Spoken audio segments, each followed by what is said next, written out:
Hello, everyone. My name is Valerian, and I would like to thank you all for joining us today for our webinar about attention and memory, which is hosted by the Diversity Educational Center. And now let me introduce our wonderful presenter and my colleague, Antonieta Sendoya. So Antonieta is a qualified and experienced psychologist with a broad career in psychotherapy, neurology, research, and supervision of clinical practice. She attends people of all ages, both individuals and families. She believes that we are able to recover from trauma, losses, and adverse conditions by discovering personal psychological resources. Antonieta, thank you for joining us today, and the stage is yours. Thank you very much. Thank you, Valeria. I'll do my best. Okay, well, we are here to bring what we know in a very brief way, what we know on neuropsychology that can be useful for the class where you are with the children. So I want you to underline that this is not a class, it's a small talk, so there will be no tips for teaching, no recipes. The only point that I think it's important is to understand the whole process while attention and memory are connected in the student. So let's begin. You know, we got several brain functions, and here I did a short list, but is, well, the main ones. And you can see there we got arousal, that means the whole energy that the brain needs to function, attention, that will know what it is, consciousness, that in a way you know also what it is, decision making, and all forth. But we are going to concentrate in attention and memory. This picture, I brought it because I want you to compare the picture on the left to the right in this sense. On the left, you've got the brain with the four principal lobes. But on the right, you got a picture of the functions of the brain. That means that if you got so many functions, we cannot say that which function belongs to which lobe. I mean, all the brain works in a specialized way and also in a whole action all together, because it's not possible to have functions, as we will see in this case when we talk about attention and memory. Let's go to attention. Here I have brought, just a minute please, because there is a technical thing I want to put the image down. I'll see if I can. Yes, I can. That's it. So here I got William James, that was a very famous first psychologist in the history of psychology. And in 1890, he would say this: everyone knows what attention is. It is the taking possession by the mind in a clear and vivid form of one out of what seems several simultaneously possible objects or trains of thought. It implies withdrawal from some things in order to deal effectively with others. So I want to underline that he's talking about taking possession. That means focusing in one object. One out of lots of stimulus and objects that are around us. And implies also to get away from all the other stimulus that are not relevant. So let's go and see what happens in this. Oh, I don't know why this is not functioning. I mean, it doesn't move. Well, the term attention is part of our everyday vocabulary. I mean, all the time we are using the expression to pay attention, and you use it a lot in the class when you address to a child. But have a look to this, that this is important. In one hand, we got attention as a way of focusing in some thoughts, in some events, in some data, but not in the case when we talk about floating attention. That is the opposite. Floating attention is where the attention is suspended. And when it happens, it's when a therapist is listening to a patient. He or she needs to listen everything what comes from the mind of that patient. So he needs to float. He can't focus. He just listens to everything. So we got the opposite. Focus attention and floating attention. We are talking about, of course, about focusing, and we will see why it's so important. We got a child on the left, and there we got stimuli, responses, memories, all relevant that come to the child when he has to make an answer. That answer can be an oral answer, a written answer, a movement, any kind of answers.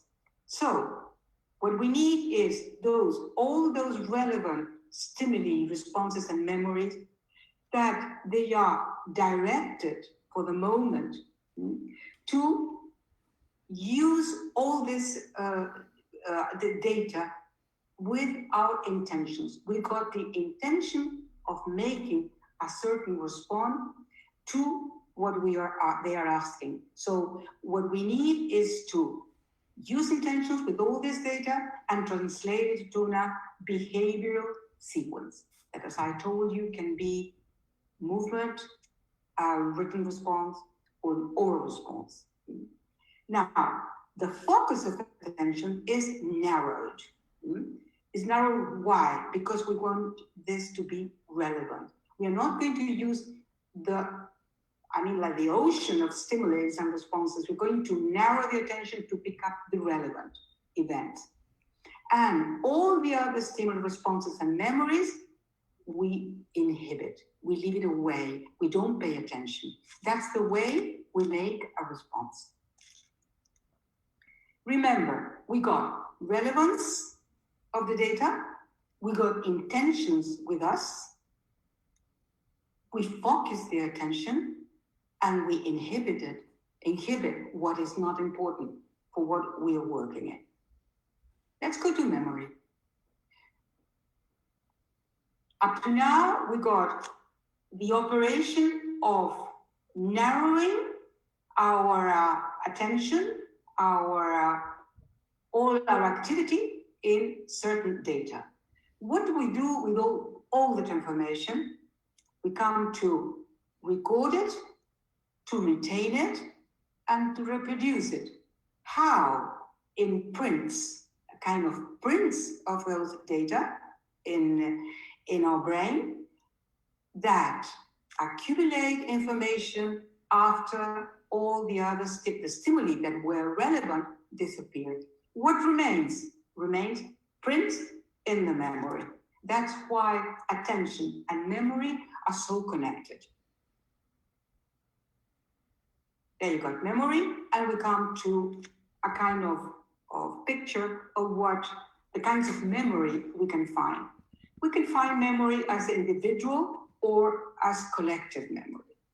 We are going to focus in the individual memory in what is called procedural. That means we're going to talk about a certain instrument of memory. Let's see. Remember that we say the focus of attention is narrowed to relevant events. All this information, it is encoded, stored, and retrieved. So why? Because all this information make possible one function, the retention over time to organize future action. That's the whole process that we need for learning. Is we got the attention, we focus to pick up what is important for us, or what, in the sense of what we are doing, in the sense of looking for a response. And what we do is we use it to organize a future action. That you can do. You don't need to think only in the classroom about reading or listening or whatever. Imagine a sports game. Any movement in a sport needs also to organize a future action. So any human action needs attention to pick up data and to translate it into action through memory. Also, all this information is needed to be part of psychological development. How? Because we need to develop language. Language is thought. Thought and language are the same thing. So we needed to develop language. We needed to establish our relationships. Can you imagine how could you have friends, loves, or whatever if you cannot bring all the information you got in your memory and you put it in between two people? It's very important. And then we got the personal identity. That means with what I've got in my memory, I know who am I, where am going. Personal identity. The whole system of memory could be divided in short-term memory, that is working memory, the one we use it now, and we're going to talk about it, and with long-term memory. In this case, I would like to give an example of people, old people that have Alzheimer, for example. You know that people that have Alzheimer, they can remember events from their childhood, when they are 4, when they were 10, but they cannot pay attention now. They cannot, they forget everything what's happening now. So they have a long-term memory, but what fails is the short-term memory, the one it's now, the attention. So let's go to working memory. This working memory is a processor, an instrument that encodes and makes possible retrieval. That is what is memory really. Let's go to working memory. Well, this working memory, this instrument, allows to recall for several seconds to a minute without rehearsal. That means that if you are in the class, you or your students are in the class and you're listening to instructions, in the moment you are solving problems with that information, you can retain this information some seconds to a minute while you work. That's why it's called working memory, because you need it to build a response now. It's a very limited capacity. The formula is 7 plus minus 2. That means that you can retain from 5 to 9 items, from 5 to 9 words, 5 to 9 numbers. It's very short, but it has the advantage that you can have it alive during certain time while you work. Depends on attention, of course, because working memory is attention. If you think it over, you'll see if you have to retain this data, what you are doing really, you're paying attention. That's why you can retain it. You retain those items, and also depends from to emotion. Why? Because emotion can alterate this. You have to be very calm. When someone is alterate, forgets everything. You forget the keys, forget what you were going to do. You walk to the refrigerator in the kitchen, and when you arrive there, you say, why did I come here? That is very common. Why did it happen that? Because your working memory is in another place. It's thinking about something that you have to solve that is very important for you. That's why emotions are so important. If you have a very strong emotion while you are doing something, you lose attention. You lose working memory.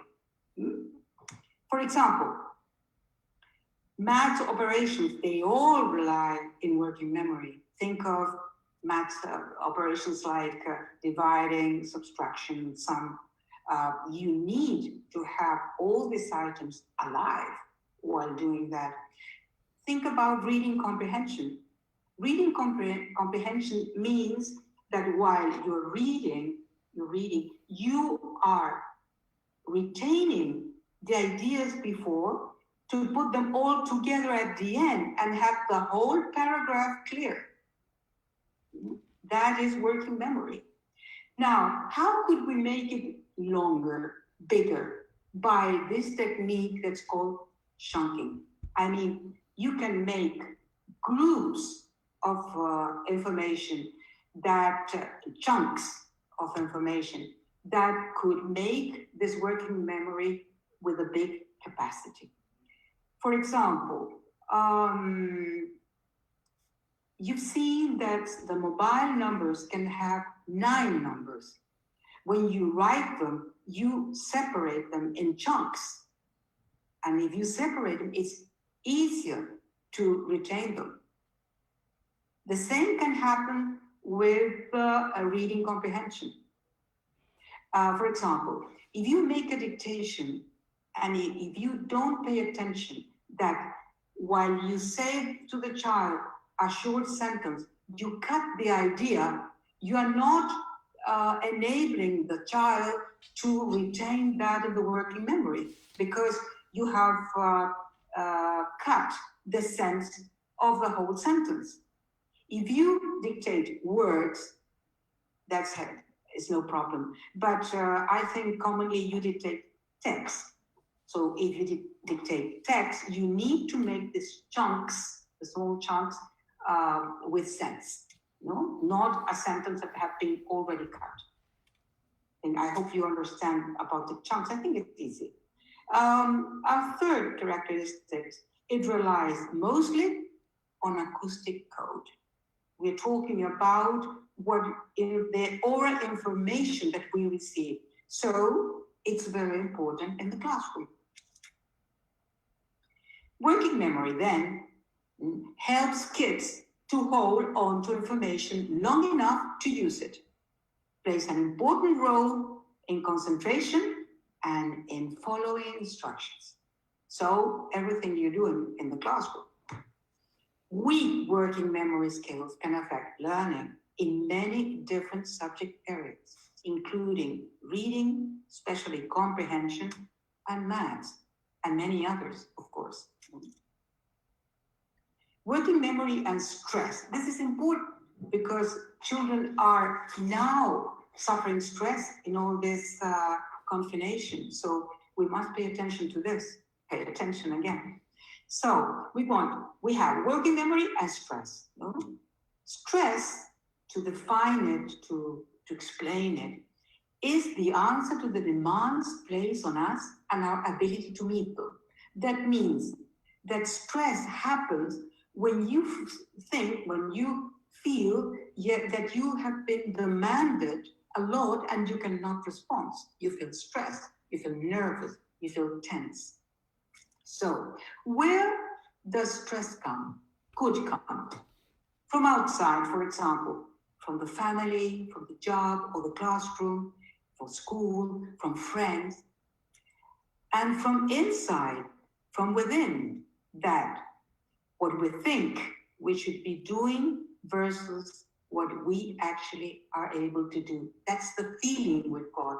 If we are too demanded, we feel stressed. We feel overwhelmed. That is stress, to be overwhelmed. So, what affects children when they attend from home? I did a short list, just a quick. It's 19 hours. But I suppose that you can add many others because you know your children. I thought that a child is being unfocused. I mean, it sits on the screen. So that could be very stressing for him. Now, if you want to make it better, he should see himself on the screen because he can manage, he can control himself. I think that's important. Now, the presence of parents, they don't go to school, never. So the child feels that he has a kind of private life at school. Now, you got the parents, and you cannot control that. You don't know what kind of stimulus come from parents to the children when they are in the computer. No, there is an absence of classmates. That's very important because children rely on the classmates, on their favorite friend. Just being part of a group is very relaxing. Also, virtuality means loneliness and can affect the child. No? The new format of being in the screen is unpredictable. It's a new format. We don't know it well yet. No, I'm talking about the child.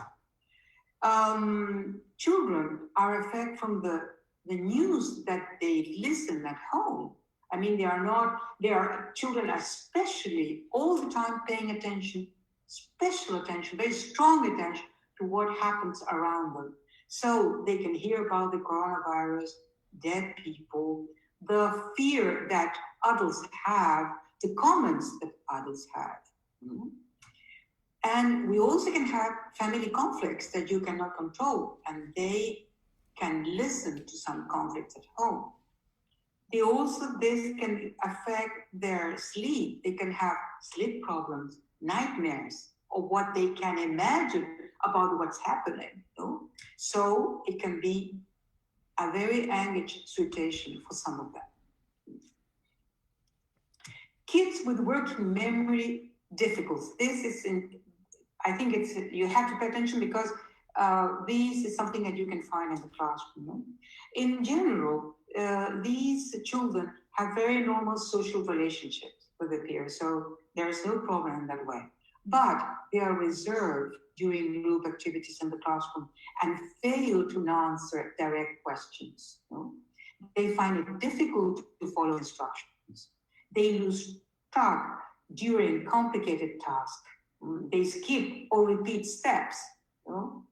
They show incomplete recall, and they appear to be easily distracted. I think that all this, I'm sure all of you have observed it in your class. I don't know what happens now on the screen, but these are very common in the classroom. So what to do with this? Listen to your students. You have to listen a lot. Maybe you should listen at the beginning a little and at the end of the class.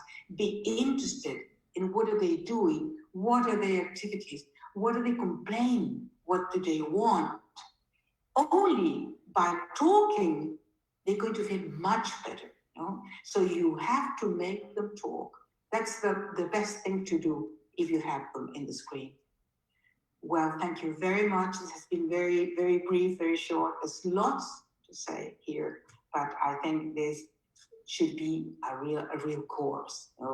So I suggest that if you want to be in the know, we are preparing these items, these topics, to make talks, courses that is psychology that I think it would be very useful for a teacher. So any questions you want to make, here I am.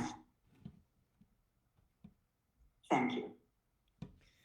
Thank you very much, Antonietta, for sharing very useful strategies, so to say, how we should listen to our students in the classrooms, to ourselves, to pay attention. This is what I was thinking during the presentation, that paying attention and knowing where you are and surroundings around you is very important, right? So we've got lots of questions from our registration forms, right? And thank you for addressing them in your slides, right? Because most of the people wanted to know how to help the students in the classroom in such a difficult situation right now when we have homeschooling and distance learning, right? And what strategies and what so to say methods teachers can use in the classroom, like online classroom, right, when we don't have face-to-face time, what to do in this case, and especially with those children who have exceptionalities and some special needs, right? How does it work? Like, can you give us some tips? Like, me as a teacher would be interesting to know Like few tips, for instance, if I teach students with special needs or exceptionalities, or those who don't listen, those who want more attention, like what would be the little tips from you? Well, the tips are very difficult Uh-huh. because my long experience is with adult students. Mm-hmm. But but if you go, because you're going to have the slides, so if you go back to these slides, I'm sure if you understand the whole process, you will have also good ideas to treat your students. No? Yes. If you understand what working memory is, for example, no? And how does attention displays in the classroom, I'm sure you will have your own resources, sure, for that. Because if I give tips now, they're going to be isolated one another. And Mm-hmm. the idea is that you have the whole concept of what Yes. is attention and what is working memory. No? Yes, exactly. I think that is the best because this is brief but it's very concentrated. Mm-hmm. So you can And the you can future webinars and future courses are coming. And those who are interested in Antonietta's workshops or training courses that we're planning to do, you can contact us, right? We have all the information here. So we are waiting for your comments, and we will be sharing the slides with you, those who registered and sent the emails. And thank you all for joining us this evening. So it's evening in Estonia, but depending on from where you're joining. And thank you all for being active listeners. And see you next time then, right? Have a good day or evening. Bye bye.